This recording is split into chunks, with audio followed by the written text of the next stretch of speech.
What does it mean to be called crazy in a crazy world? Listen to Madness Radio, Voices and Visions from Outside Mental Health, an affiliate of Mad in America Radio, broadcasting on KBOO in Oregon, sponsored by Portland Hearing Voices and the Icarus Project, and syndicated on the Pacifica Network. Madness Radio is online at kboo.fm/madnessradio and at madinamerica.com. Welcome to Madness Radio. This is your host, Will Hall. Today my guest is Olga Runciman. Olga is a psychiatric nurse in Denmark who has worked in long-term psychiatric care institutions. She's also a psychiatric survivor diagnosed with paranoid schizophrenia, and today she works as a psychologist in private practice. So welcome to Madness Radio, Olga Runciman. Well, thank you very much for inviting me, Will. You and I have been colleagues through the Hearing Voices movement for many years, and we both work with the Institute for Psychiatric Drug Withdrawal, which is based in Sweden. I just saw you recently in Sweden, so it's really nice to finally get a chance to do this interview with you. Yes, I'm really happy that you've invited me. Today's topic, we want to kind of focus on the fact that both of us are in this very seemingly unlikely position of being diagnosed with schizophrenia and now working as therapists, which I think is really interesting because it really defies a lot of the expectations and the stereotypes and the stigma. I want to get into, how do we do therapy differently, and what is an approach to work as a therapist that's actually compassionate and caring and different, and how is it different than a lot of what is out there? Okay, maybe you can just give us a little bit of a capsule summary. How did you get this? I mean, I guess that's kind of like the worst diagnosis that you can have, paranoid schizophrenic. I mean, that's like horror movies and, serial killers. I mean, that's the worst sort of label that can be put on someone. How did you end up getting that diagnosis? Well, so very briefly, I've heard voices all my life. I struggled. I've had lots of things happen to me, like so many others, of traumatic characters. I've been abused, sexually abused, all bullied. I've been sent off at the age of 8 to a boarding school, which is where the abuse occurred, and things like that. So I have that story, and I developed voices from a very early age. I managed to, survive, and they were actually helping me. I didn't understand them, but I always view them, and now today when I do understand them, I see that they kept me alive, actually, even though they became abusive themselves. I moved to Denmark, and then I became a nurse, and I became a psychiatric nurse, and was working there. And I remember some things, like other people would hear voices, but they were always schizophrenics.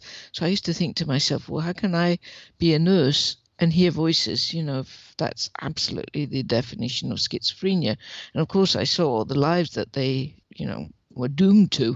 And I used to think, oh my God. And so, of course, didn't mention one single word about hearing voices. But, there was things, the trauma was popping up. I was beginning to get many flashbacks because I was actually in a good space. And I think perhaps I was ready, or, there was sort of a peace to maybe go inwards, even though I didn't feel I chose that.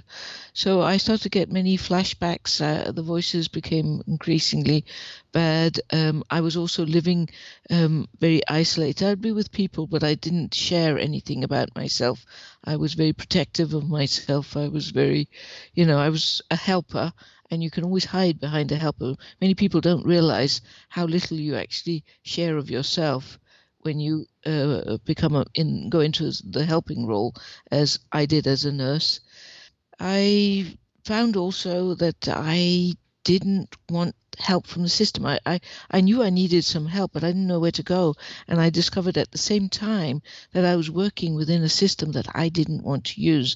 And that was actually really shocking to me, but it was absolutely crystal clear I didn't want to do that. So like many people, I dragged it out, and I got worse and worse and worse, and I ended up in the we call it a closed ward. I think in the UK it's section, but the doors are locked, you can't get out. I remember meeting the psychiatrist who locked me up, who was looking at me and said, Olga, I'm sorry, you have schizophrenia. And I said, no, I don't. And then he said that that's part of my illness, this denial of the fact that I had this illness, Lack of insight. Yeah, it's one this of the lack of clinical insight. characteristics of. Yeah, we're going to get into that because Yeah, that's a yeah. powerful moment of one authority trying to dominate you and you saying no, and then they kind of win at that moment. Precisely because all it is words. You know, the Foucauldian gaze or whatever one wants to look at it. I mean, he had an authority to say that. And by saying you have schizophrenia, my life changed completely. It's truly like being cursed in the olden days. Like being cursed. That's absolutely right. It's like casting a spell on someone. Yes. You actually were working as a psychiatric nurse before you were hospitalized, but you had this experience of voices and you had this abuse history, and then that's so just tragic that because you saw how people were treated, you avoided treatment that just ended up making things worse because there was nowhere else to go to. And the voices, I guess the paranoid part is when you hear voices and the voices are attacking you or coming after you, or you have what are called command hallucinations or command voices. They're telling you to do things. Is that what got you the kind of the paranoid cherry on the schizophrenia cake in a sense? Because that's sort of like, it doesn't get lower than that with the paranoid schizophrenic diagnosis. No, I of course never believed I was paranoid. I thought it was very sensible, but I did have experiences that when I look back on it, I can see that they were perhaps a little bit extreme. I remember one time when um, I was so fearful because that's for me, paranoia has got a lot to do with fear, and I was very frightened, and I wanted some help, and I couldn't go to the psychiatric. This was before I got admitted, and I knew I needed some help, and I went out onto the street and I stopped the buses. Or buses, there's mostly buses, not that many lorries, but I was stopping them, and mainly because they were big and I needed some big help. And then this puny little man would come out, which was the driver, didn't fit in with this, my idea of big, and I'd say, oh, you're the wrong person, and move them on. So I did do things like that. And I also had my voices would always tell me not to trust people, which was also deemed as, I'd become wary and careful about what I'd say, which of course also adds to the label. On the other hand, I think there's many good reasons to do so, and I still see that, and I still believe that. I mean, you're surrounded by a system that's insisting that you view yourself in a particular way, which didn't make sense to me. Yeah, the system that wants to curse you and actually put you in this frame of mind that's going to be harmful for you. So you were going out into the street and stopping big trucks as part of wanting to get help. And it makes so much sense when you explain it in retrospect. Well, I just wanted help and I knew I needed big help, so I went after. But that's also, I mean, that's the kind of thing that once it gets put into a kind of a clinical soundbite, I mean, you're all done. Oh, you were running in traffic. You could have been Yes. killed. You were a danger to yourself. And you also, you said something really interesting before. You said that now you see your voices as protective and that they actually came to you out of these abuse experiences, and that actually they were quite hurtful and aggressive and demanding, but ultimately they were protective. And I think that's also a really important thing for people to understand, that you're someone, I mean, I think this is also true of myself, that we're kind of at the end of a very long road. We still have a long to go and it's a continuing journey, but we change our relationship to these experiences. So maybe in the past you were more afraid of your voices and now you more value them. Do you still hear voices today? Is this something that you still experience today? Yes, I still hear my voices, and I'd be actually really upset if they went away. They're definitely not as dominant or as loud or in any way because I have a rich life now, but they're still present. They've changed character. In many ways, they've actually become more talking amongst themselves.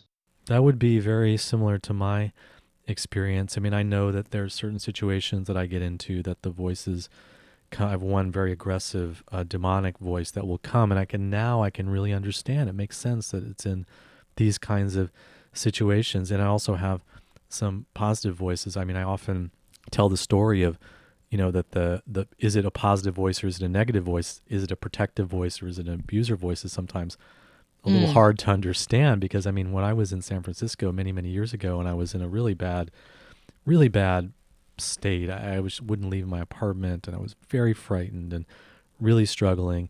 And I remember I had been crying on the floor of my bathroom, and suddenly I heard this very loud voice say, "You are going to die if you don't do yoga."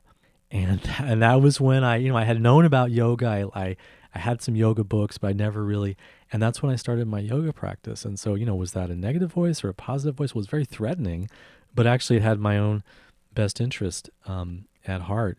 So how did you got out of the hospital, and then you kind of recovered your career as a psychiatric nurse? Well, I spent 10 years in the psychiatric system, and I became deemed as a chronic incurable schizophrenic, and I was put on the highest disability that we have here in Denmark, because they deemed me to be incapable of even earning even pocket money. Wow, Olga, it just gets worse and worse. So you're not only you diagnosed with paranoid schizophrenia, not only were you running in the streets in front of trucks, but you were actually considered a chronic, incurable schizophrenic. You defy every stereotype about what's possible out there for people like us. Yeah. And so I was lost in there for 10 years. The reason I came out actually was because I decided I truly couldn't live this life. I believed all the hopelessness, the stories of hopelessness, and that I must live with this. Because during those 10 years, I initially started out saying I didn't have it, and but you become, I can't say, I became actually in a way colonized. I don't know if that's the right word. Colonized, yeah. I think colonized makes a lot of sense, yeah. And I ended up truly believing that I was ill and I had this incurable brain disease. I was also confused about the drugs, which is also something I talk a lot about nowadays with students, nursing students. Because, for example, I couldn't believe that the drugs I was giving people when I was working as a psychiatric nurse had such devastating impact.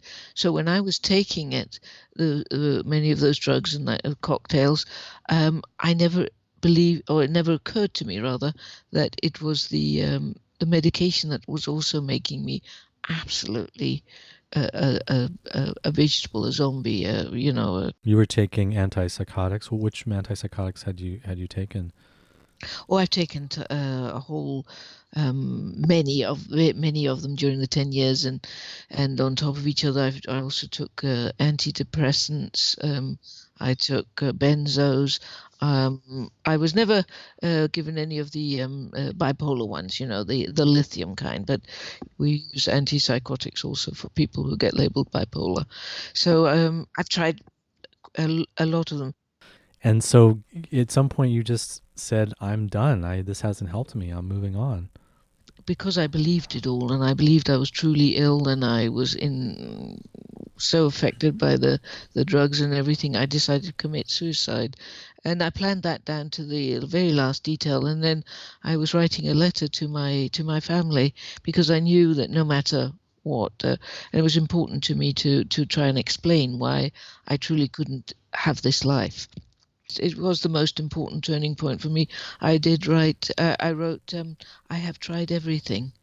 And there was something about that, in that fog of zombie land, that I kept returning to it. And then I realized I hadn't done what I would do.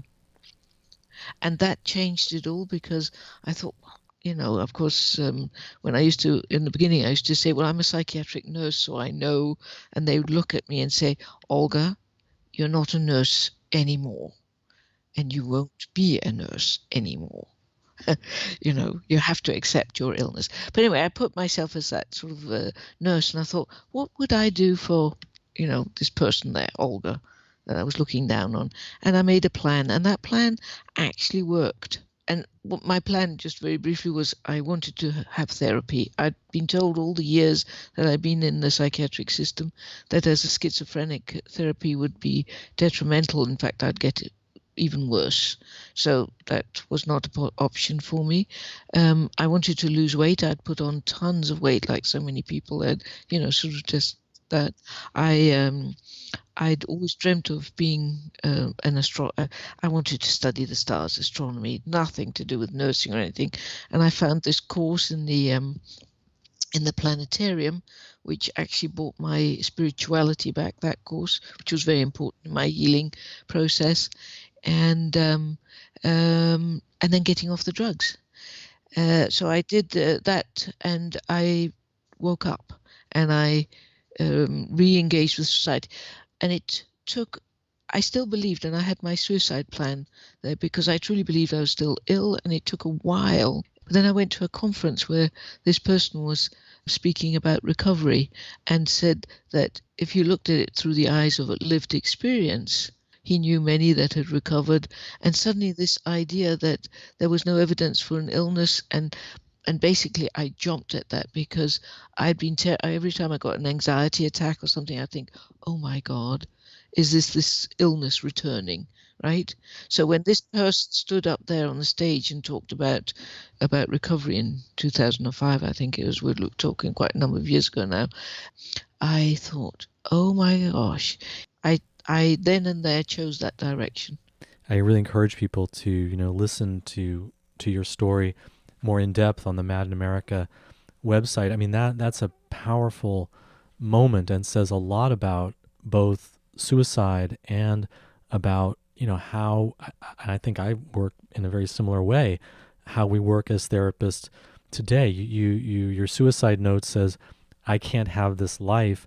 I've tried everything. And then you realize, wait a second, I haven't tried what I would offer myself as a nurse, as a healer, as a helper. I hadn't drawn on my own resources. And then just the light bulb goes off. And what I've seen, because I struggle a lot with suicidal feelings, and that was one of the things that got me first locked up, was that it really is a strong message inside of you that says, I can't have this life. It's not, I don't want life. It's more like, I don't want this life. I want a different life, whether it's a life that doesn't have as much pain, or whether it's a life that has my dreams back alive and possible, whether I want a life of my career or my spirituality or my relationships, or just wanting a different life, and then having exhausted everything and then realizing, wait a second, there's this one thing I haven't tried. And I think that I would say that's probably one of the key things that makes my work different than a lot of the therapists out there, I think, is that I start with, what would I want? What would I want in this situation? Let me try that. What would be helpful for me? Maybe not. Maybe it's not going to be helpful for this person. Everybody's different. But at least to be able to put myself in the other person's position, I think, is a very valuable thing that doesn't come from books and clinical skills training. It actually comes from your personhood and what you've been through. And have you been through suffering, and can you relate, and can you put yourself in the other person's position? So is that something you find yourself doing a lot with the clients you work with now as a therapist? Yes, very, very much so.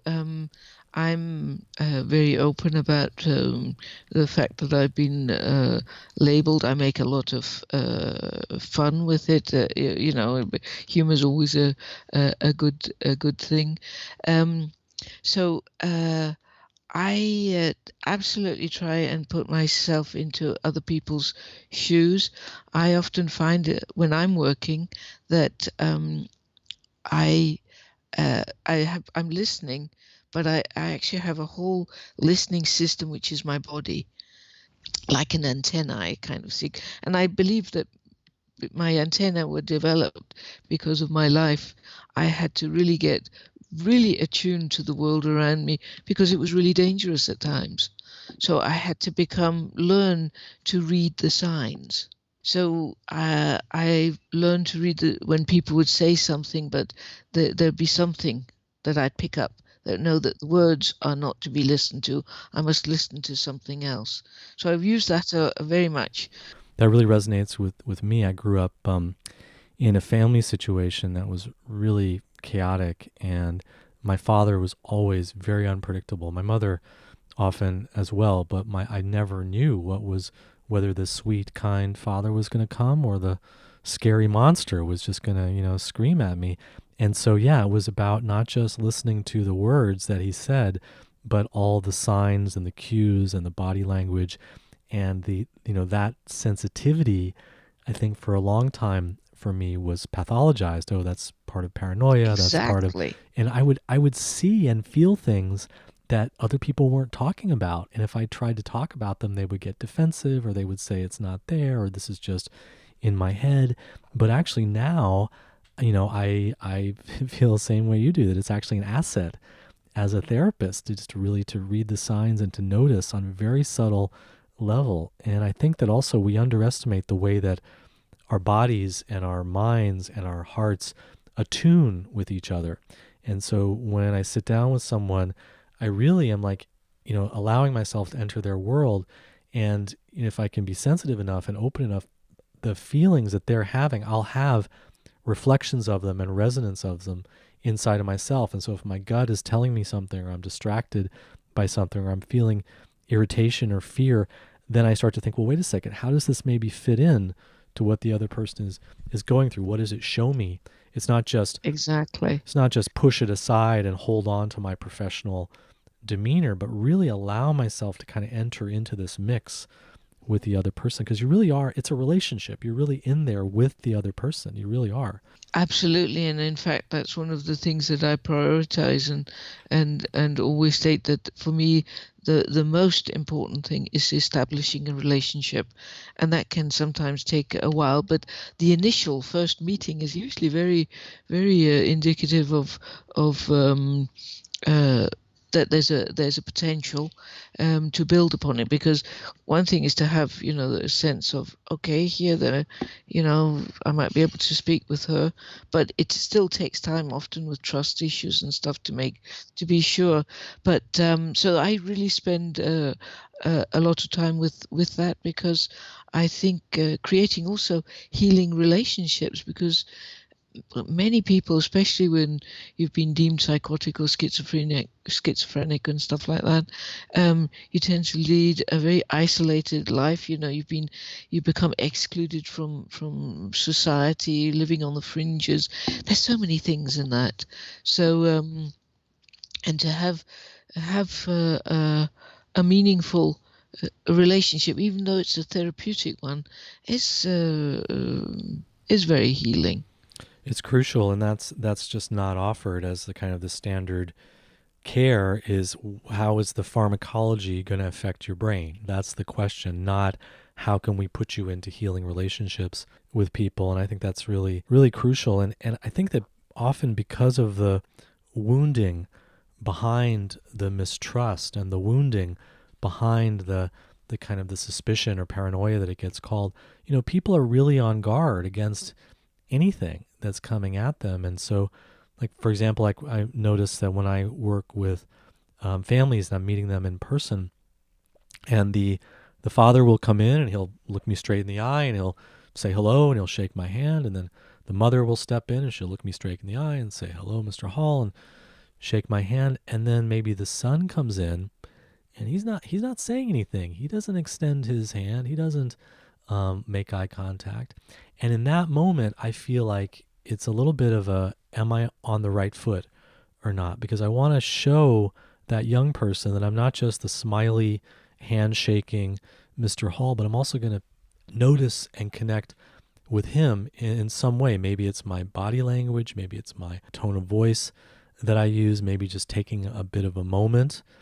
And then I might ask the young man, where would you like to sit? Or do you want to sit down? Or should we stay standing up? And kind of notice and connect in a way that shows that maybe I'm a little bit more trustworthy than some of the other people that he's met, who just kind of roll over his experience and want to just focus on mom and dad's view of him. So there's so many of these small micro transactions that we know go into creating a good, trusting relationship. And they come naturally, I think, when you have close friendships and close connections in your life. But in establishing that first step in a therapeutic, so-called therapeutic connection, I think paying attention to those subtle details can be so important for some people. I completely agree, and I really try to read that. I've often come out to families, and usually the family has contacted me because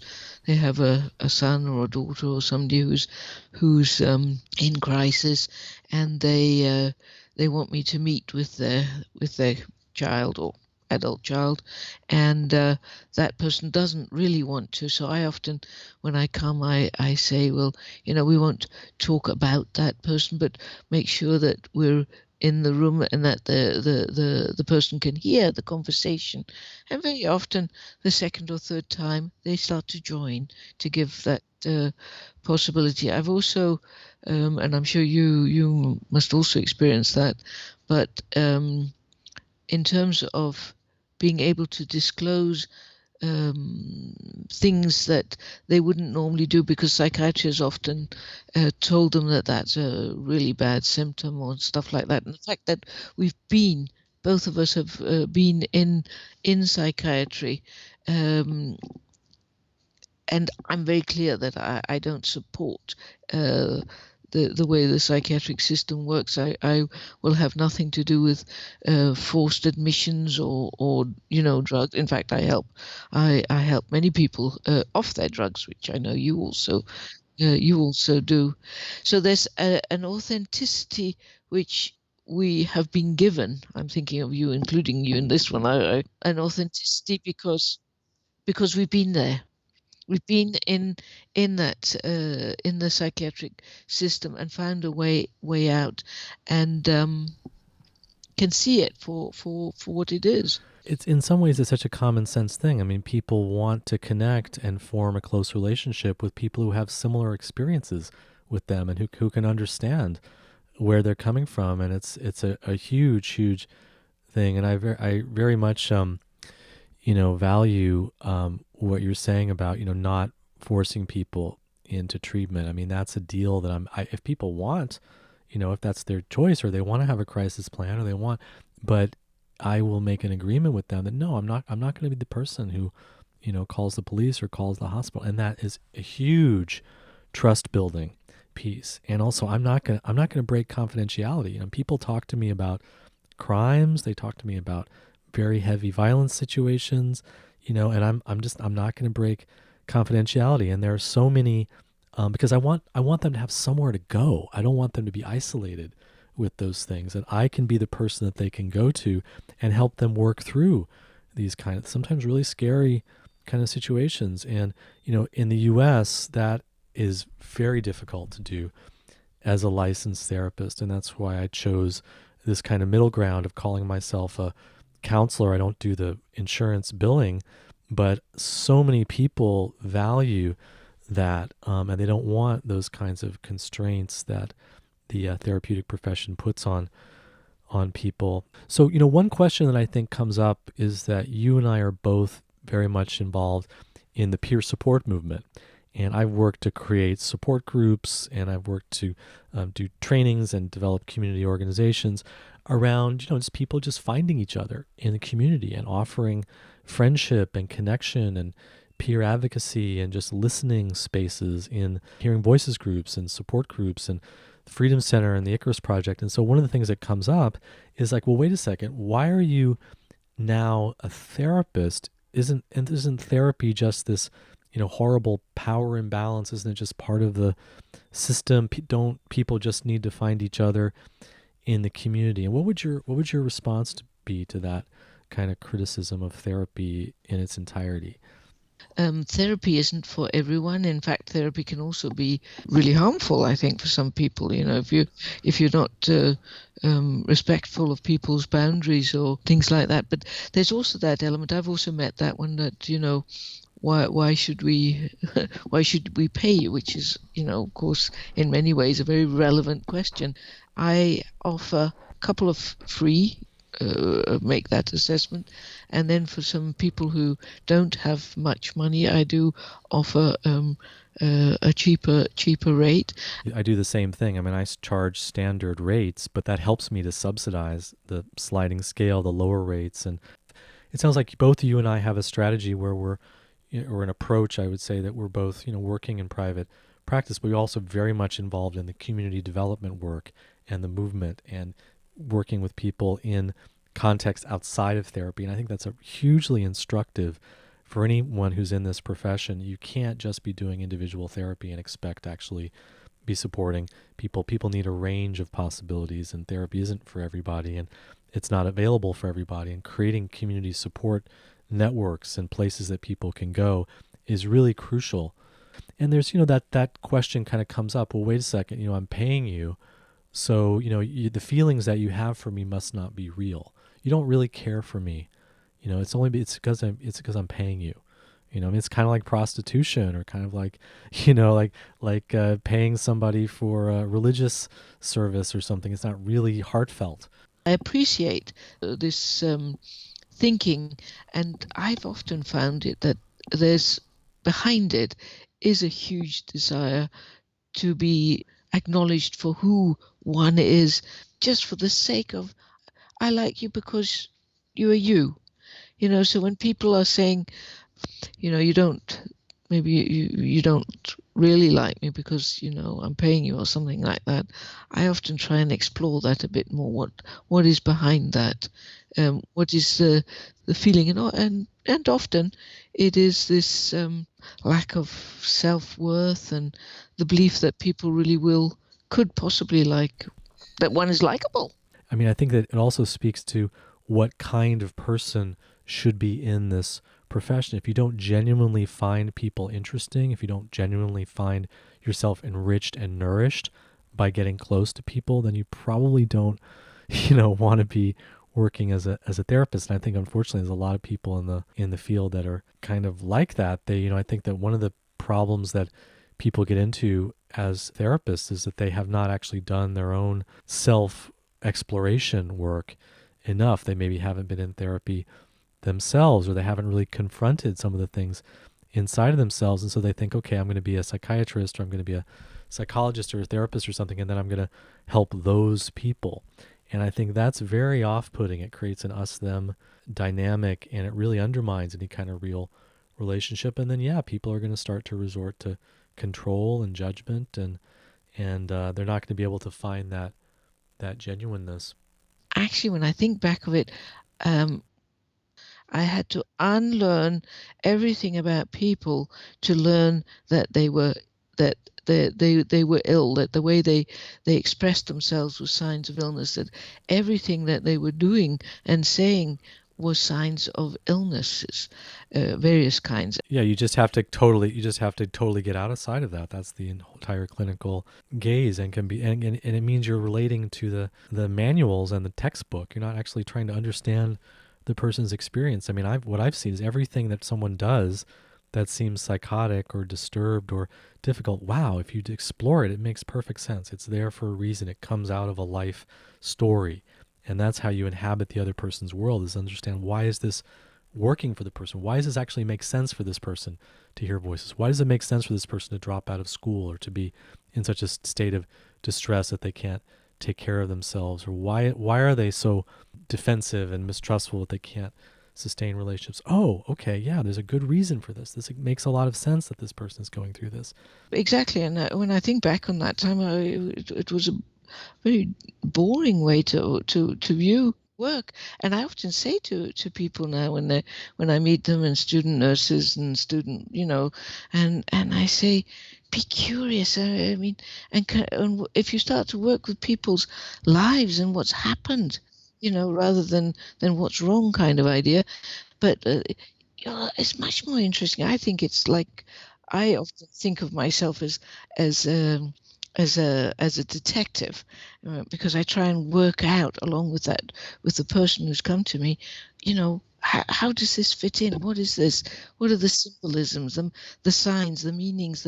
How does it relate to your life? How can you regain power, and get hold of your dreams? Get out of a system that's probably crushed you, partially at least.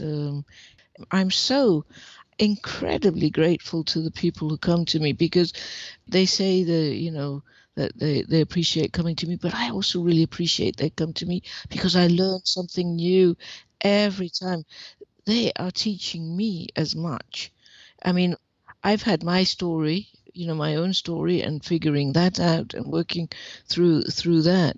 But it is such a gift to be able to learn from other people's stories, and especially if I'm so privileged as to be part of the detective work, if that makes sense. Absolutely, and I didn't realize it at the time, but when I was doing support group work for many many years in Massachusetts, and then also in Portland, and working with the Icarus Project and Freedom Center, that was really my training to be a counselor, because that was where I was learning by listening to people's experience and deep listening, and then also recognizing that in any relationship you're going to learn by listening to the other person, but you're also going to learn about yourself. You have to have curiosity towards yourself, because it's gonna change you. If I wasn't in a mutual process of growth and healing and learning, I don't think I could do what I do as a therapist. I think that's a very difficult failing of therapy as a profession, where it puts one person above the other and says, okay, I'm like an ideal. I'm a model. You hear this sometimes. You be a model for your clients.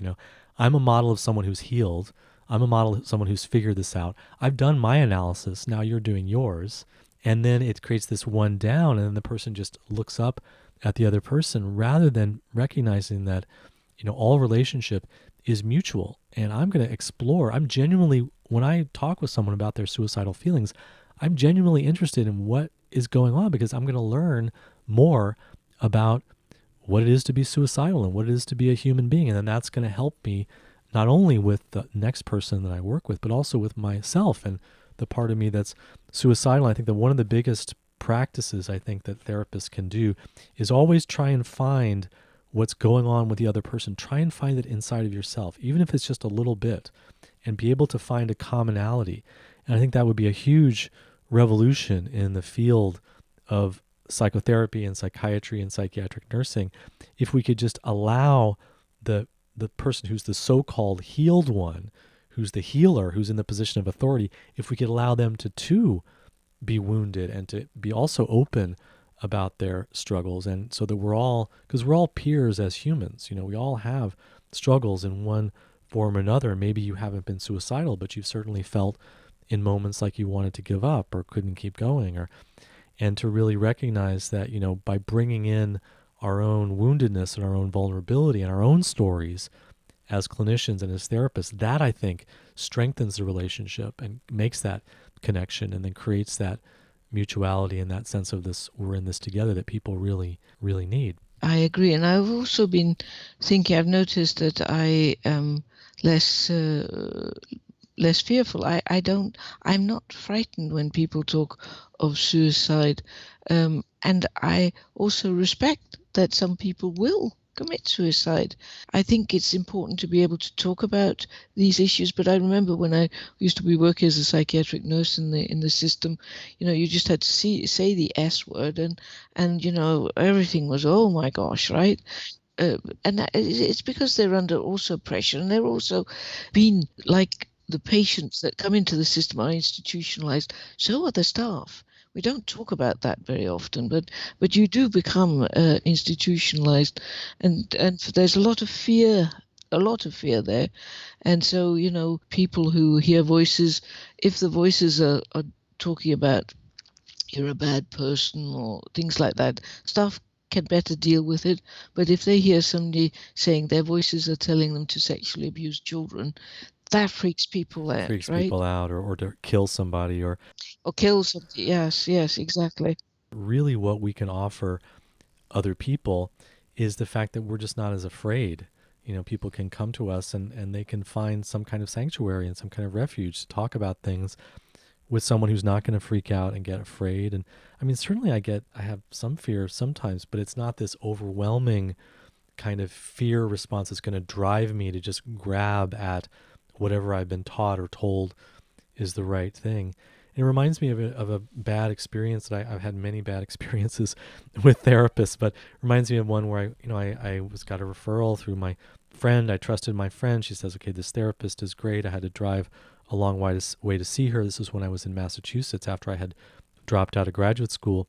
And I told her that I was hearing voices. And she said, well, put a pen in your left hand and write out what the voice is saying. And I had never done this before, so I took the pen and in my left hand, I wrote out what I was hearing the voice saying, and I handed it to her. And then I had another session scheduled, and before the next session, she called me, and she says, "Will, I'm sorry, but I'm not going to be able to meet with you next time. I made a mistake. My practice is full." And I okay, and then I called her back and I said, "Wait a second. Is your practice really full?" And she acknowledged that no, her practice wasn't full. She just couldn't help me. And it was such an incredibly abusive thing to invite someone to open up, and then when they open up and then shut them down just because you're afraid of what is inside of them. Because the message that I got was that I'm a hopeless monster. I can't even get help from therapy. I need to just go back into the psychiatric system. And I think that those kind of, betrayals and those kinds of breaks in trust and those moments when the fear of the therapist runs the show are extremely damaging to people. Just drive people into isolation. And it really hurt me a long time. And even now, there are times when I do see a therapist now, and, every single time I have memories come up and I get flashbacks and I have my trauma responses and I go through my mistrust and my struggle. And because I know now that where it comes from, it's so deep, that wounding is so deep, the sense of betrayal, the abuse that happened from the helpers, from the therapist is so deep. And it just drives people away from getting help. I think the really key thing that a therapist or any kind of helper needs to have is to just be able to drop the defensiveness around your mistakes and really listen. And wow, this person is coming at me really strong, saying that I screwed up. Then I need to listen to them and just really explore the truth in this, and then be able to acknowledge it. And sometimes that's what people need to build that trust. Is like, you make a mistake, you're human, you don't hide behind I'm the therapist, you're the patient. Oh, this is just your borderline, or this is just your paranoia, or we're turning it around. Well, why are you so interested in my mistake? Why are you so, starting to analyze the other person instead of the therapist saying, wow, you're right, I screwed up. I don't feel good about that. What can we do to address this? And I think that's where I think a lot of therapists, have to have some humility and to recognize you can't do it by the book. You can't just do the right evidence-based, approach. You have to really be a human being, which means being vulnerable and, being exposed and feeling some embarrassment or humiliation, or just feeling like, wow, you messed up and you're still in this relationship with the person and you have a commitment to them. Olga, do you want to just maybe tell us a little bit about maybe some of the experiences that you've had working with people, maybe some of the stories from some of your clients?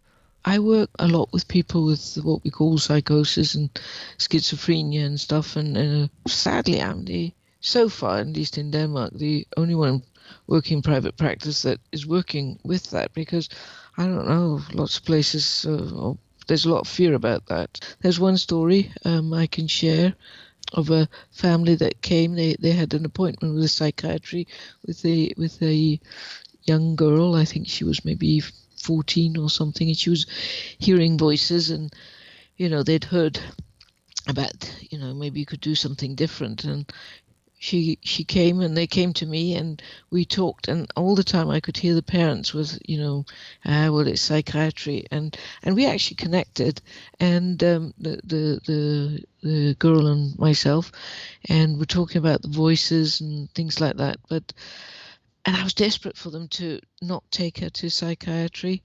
I often get that, and people come just sort of swing by to get an idea, and some stay, thank goodness, because what I say is, give me 6 months. If that doesn't work, I at least haven't harmed in that sense with chemicals and stuff.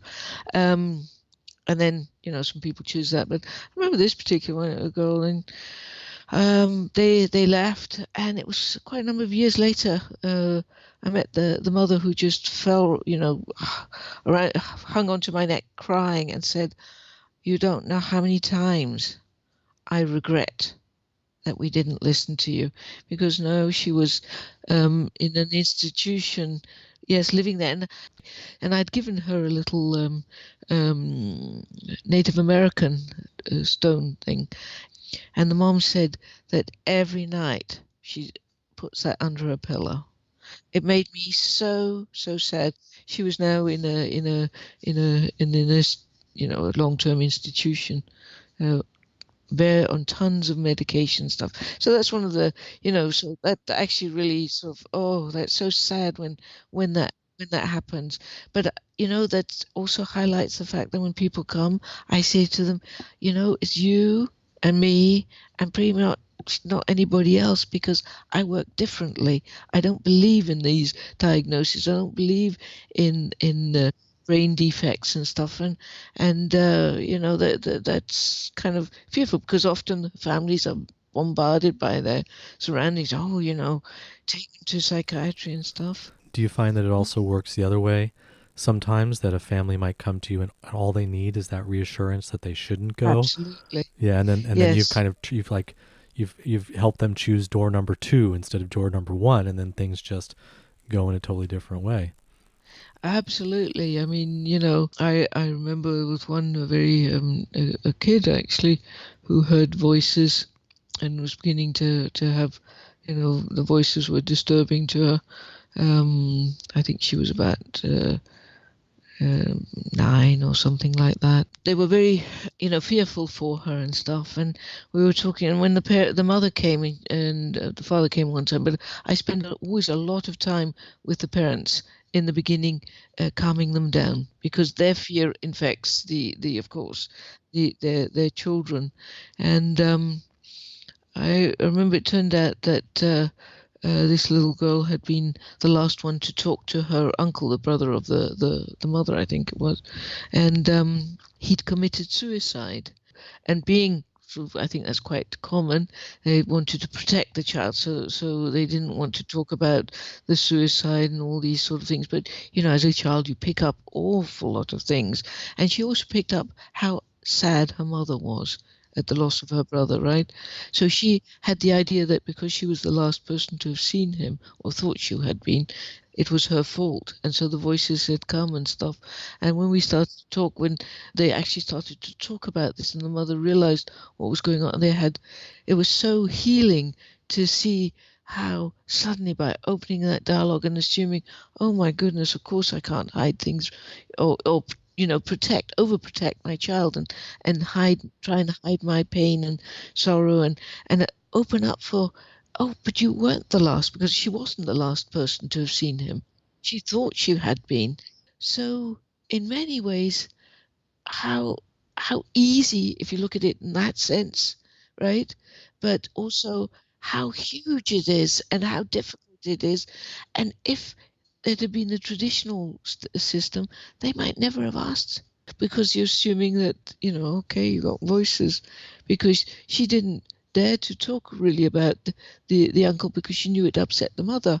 But it was only because the mother in the therapy session mentioned it, and I became curious about what had happened. And the daughter was really suffering partly around this belief that she was the last person to see the uncle, but they had never talked about it. And just because of the fear, and then the mom is trying to protect the daughter by not talking about it. And then when they talk about it, this connection happens and some new information comes in, and the daughter realizes, wait a second, I wasn't the last one to see him. And I can let go of that belief and that guilt. And yeah, just the power of listening, and so much, especially when we're working with very young people, but it can be also adults, but especially young people and adolescents, it's got to be the family involved. It's not just the young person is picking up things that are happening in the bigger social group. It's not just something inside of the head or the neurochemistry of the young person. It's connected to the relationships with the parents and the relationships of the family as a whole. But no one has really created that container for listening, and because there's so much fear around it. Exactly, and one of the things I often say is because I really do believe, people see me now a week or whatever, and they have all the other hours in their life with the people who mean something to them, and so I'm a big believer in working. I'm a complete believer in working with a network if at all possible, and I often say to people, if the family was the problem or is the problem, then the family is also the place, the people that can be part of the healing.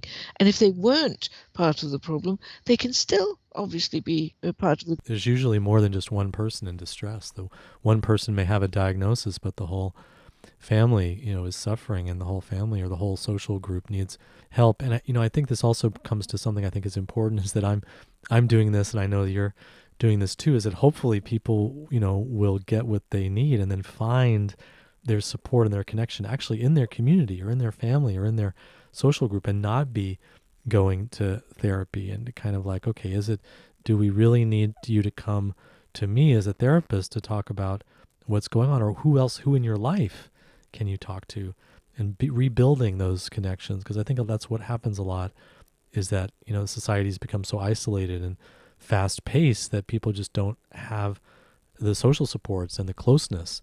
And then how can you help the person to rebuild that, so they're not coming to a therapist for that, but they've got the kind of their own resources established and their own capacity to really. And that's when I think the community healing, because I think really the locus of healing is really the community. It's not individuals. It's really about starting to move society in a different direction towards more listening and more caring. This whole idea of this individualization thing, that where the focus of the problem is inside you. No, it is always pretty much between people and the network and what's happening in people's lives. And I think it's one of the biggest tragedies that we have a system that is so fundamentally flawed that it insists on an illness explanation and trying to align itself with a like broken legs or appendicitis or Parkinson's, where it doesn't have that, and that is truly harmful for many. Olga, we don't have much time remaining. Give people your contact information and your website so they can get in touch with you. People can get in touch with me on my website, which is called Psychotherapy, and it's spelled psychovery.com. Olga Runciman, thank you so much for joining us today on Madness Radio. And thank you for inviting me. Thank you for our conversation. I enjoyed that very much. You've been listening to an interview with Olga Runciman. Olga is a psychiatric nurse in Denmark and has worked in long-term psychiatric institutions.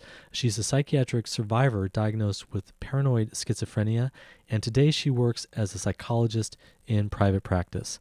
That's all the time we have on Madness Radio. Thanks for tuning in.